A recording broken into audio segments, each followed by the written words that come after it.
हम मीनू झा प्रणाम करै छी सब मिथिलावासी के। आइ हम एकटा और राखी के गीत गाबऽ जा रहल छी। कोशिश करै छी सब गोटे के नीक लागे। रचनाकार आदरणीय श्री मणिकांत झा जी छथिन, बहुत बहुत धन्यवाद। समस्त मिथिलावासी के रक्षाबंधन के हार्दिक शुभकामना। धन्यवाद। जय मिथिला, जय मैथिली। भेलई एहन दिया मान गे बहिना, भैया जी एलन दलान।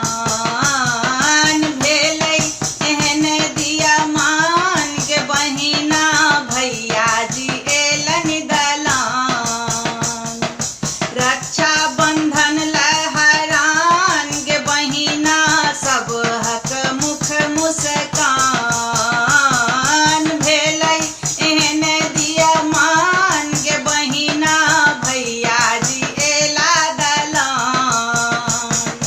रेशम के डोर नहीं स्नेह के तागे, ऐला सहोदर बहिनक भागे।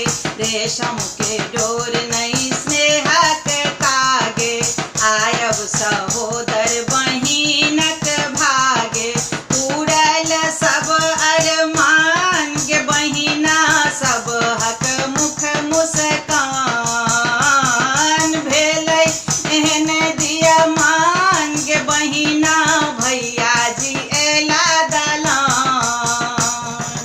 सावन मासक निज पूर्णिमा, तिलकोर फंग तरब कदीमा।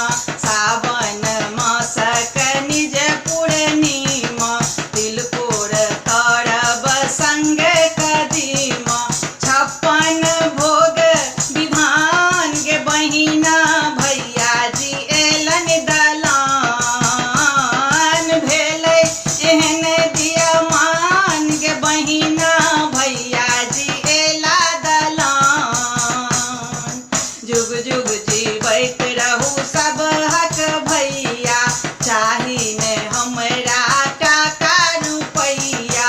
जुग जुग जीवैत रहू सब हक भैया, चाही ने हमरा टाका रुपैया। मणिकांत के गीत चुमान गे बहिना, भैया जी एला दलान। मणिकांत के गीत चुमान गे बहिना, भैया जी एला दलान। भेलै एहन दिया मान गे बहिना, भैया जी एला दलान।